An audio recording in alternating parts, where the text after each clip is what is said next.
benehnya belum tentu, benernya pun belum tentu, tapi sudah bisa membenar-benarkan.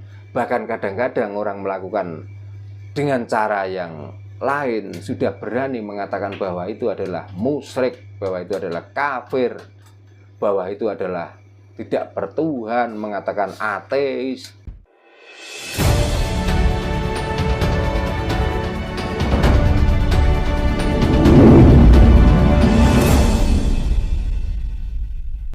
Jadi kalau begitu, saya memberanikan diri bahwa itu semua bisa dinamai apa tadi? Halusinasi. Ya, halusinasi. Dan kalaupun itu dipercayai, ternyata itu adalah kepercayaan yang fiktif, atau dengan bahasa Jawa yaitu orang yang percaya dengan gugon Tuhan. Gugon itu percaya, Tuhan itu meyakinkan. Jadi kepercayaan dari perkataan yang diyakini, padahal kebenarannya itu loh tidak bisa dipertanggungjawabkan. Ya sebenarnya dari sumber manapun, dari sumber agama maupun apa saja, saya melihatnya kok itu sekedar dogma toh. Kita harus meyakini yang belum tentu kebenarannya. Dan kita harus mengerjakan sesuatu yang mungkin pekerjaan itu juga belum tentu kebenarannya. Makanya kita itu sebagai orang Jawa, bagaimana tuh untuk membangkitkan semangat Jawa? Karena kalau sudah ngomong Jawa itu sudah jelas artinya adalah benar. Kalau sudah ngomong Jawa artinya itu beneh. Antara benar dan beneh itu bukan orang pinter loh. Orang yang dikatakan benar itu artinya sudah bisa menempatkan sesuatu pada tempatnya. Orang yang dinamakan beneh, orang itu sudah paham untuk menempatkan sesuatu pada tempatnya juga. Saya beri contoh. Kita itu seolah-olah benar. Ya, katakan saya, ini Mas Agus, tolong gelas ini taruh meja, katakan. Karena dia itu orang benar, ya. Ditaruh sini juga di atas meja, ditaruh sini juga di atas meja, ditaruh sini juga di atas meja. Ini sudah benar. Gelas ini ditaruh di atas meja. Tapi kalau Mas Agus itu benar, yang namanya gelas harus ditaruh meja, ya paling tidak di sini supaya apa? Ini nggak jatuh dan tidak merugikan baik yang menyuruh maupun yang disuruh. Dan inilah ajaran Jawa.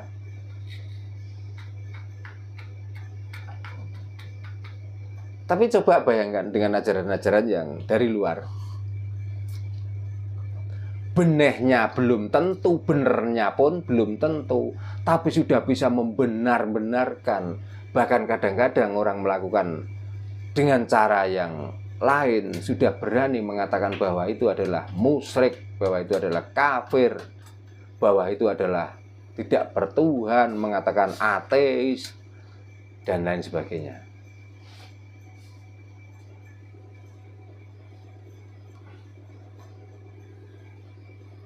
Nah, itulah makanya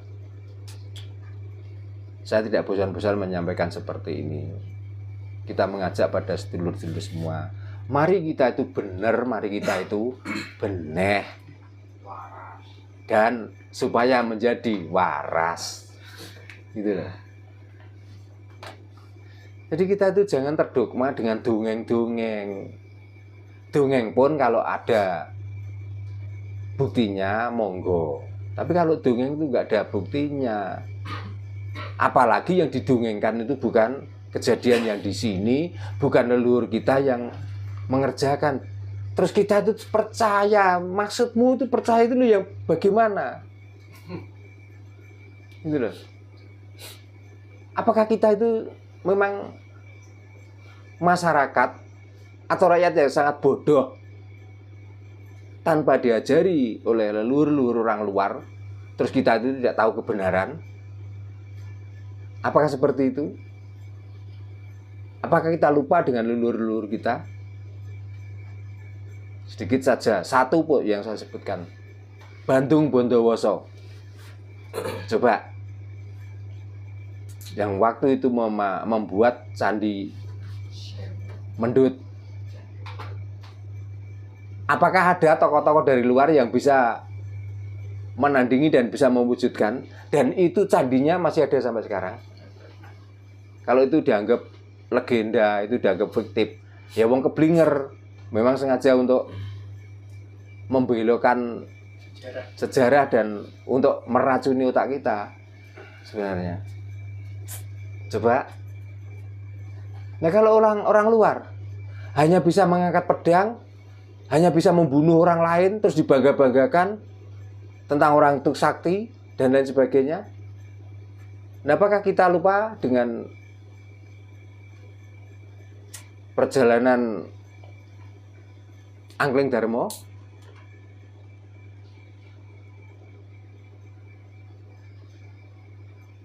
Apakah kita lupa dengan jasa-jasa para leluhur kita, para raja-raja terdahulu yang belum ada peradaban menulis membaca, dia sudah menjadi panutan, sudah menjadi pimpinan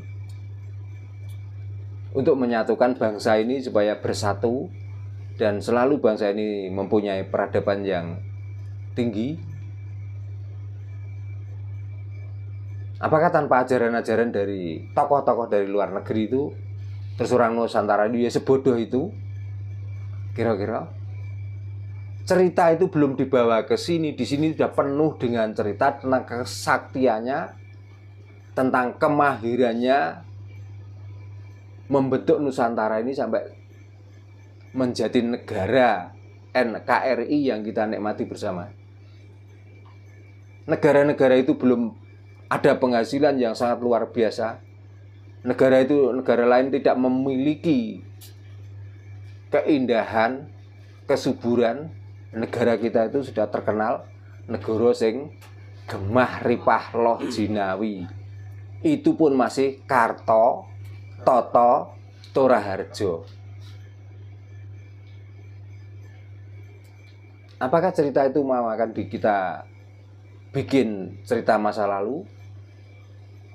Kira-kira harus diwujudkan. Ya kita gali lagi dan kita bangkitkan lagi semangat orang-orang Nusantara ini, termasuk orang-orang Jawa. Supaya apa? Supaya kita itu nggak terlalu didogma dan didoktrin oleh bangsa-bangsa lain yang pada akhirnya dengan kedatangan dogma dan doktrin itulah maka Nusantara ini jadi kacau balau seperti ini sampai sekarang. Coba dengan berdirinya Mataram kuno sampai kerajaan Mojopahit dan lain sebagainya, hancurnya karena apa? Apakah leluhur kita itu suka perang sehingga menghancurkan negara, kerajaan-kerajaan kita sendiri? Coba diangen-angen. Hancurnya kerajaan, hancurnya peradaban di sini itu karena ada dogma dan doktrin dari luar, sehingga ajarannya itu selalu mengadu domba. Kalau tidak sekeyakinan, dianggaplah kita itu orang kafir, sehingga dengan mengatakan kita itu kafir maka halal untuk diserang, halal untuk diserbu. Coba, sehingga cagar-cagar budaya sebenarnya yang perlu, yang masih mestinya itu wajib hukumnya bagi orang Nusantara itu untuk melihat kejayaan waktu dulu, waktu dipimpin oleh raja dengan kemahiran pembangunannya dan kemegahannya dan keindahannya. Sampai kerajaan Mojopahit pun sampai sekarang sulit ditemukan di mana letak kerajaan Mojopahit waktu itu. Hanya kita tuh mendengarkan ceritanya. Beberapa candi, beberapa tempat-tempat suci yang hancur berantakan, dihancurkan oleh orang-orang yang ngiri dengan keberhasilan dan keberadaban bangsa kita. Dan pelakunya juga orang yang sebenarnya mengambil manfaat dari sini, tapi otaknya sudah dicuci oleh orang-orang luar. Nah, sebenarnya kita tuh miris. Seandainya zaman dulu ya, para raja-raja kita tidak tersusupi oleh sisik melik yang dinamakan kepercayaan-kepercayaan dari luar, mungkin Nusantara ini nggak bisa ditandingi oleh negara-negara lain tentang keberagamannya budaya, keberagamannya bersuku-suku, keberagamannya berbahasa-bahasa, dan keberagaman pembangunannya. Karena setiap raja itu mempunyai ciri khas masing-masing. Dan disayangkan lagi, sejarah-sejarah itu, kenapa kalau sejarah orang luar itu dimasukkan di kurikulum pelajaran baik SD, SMP sampai SMA, tapi sejarah kita sendiri itu loh kok minim pembelajaran. Nah, itulah buktinya supaya kita itu kalau sudah jatuh ya sudah jatuh aja, gak usah bangun. Makanya dengan kesempatan adanya channel, adanya YouTube ini, kalau kita itu dimusuhi, kalau kita itu dibenci, itu dengan konsekuensi saya termasuk. Jadi saya terima, gak apa-apa. Yang penting walaupun tidak banyak yang mengikuti, walaupun tidak banyak yang percaya, artinya tidak banyak berarti ada, walaupun sedikit. Dari sedikit inilah nanti menyampaikan ke anak putu tentang sejarah-sejarah Jawa, tentang keberadaban, tentang tentang kapitayanya, tentang agamanya. Jikalau semuanya sudah mau mendidik dengan anak putu untuk kembali ke ajaran Jawa, saya percaya dan saya yakin lambat laun ajaran Jawa dengan kapitayanya, dengan kasunyatanya, ini akan kembali kita miliki lagi, dan mungkin Jawa akan jaya seperti semula.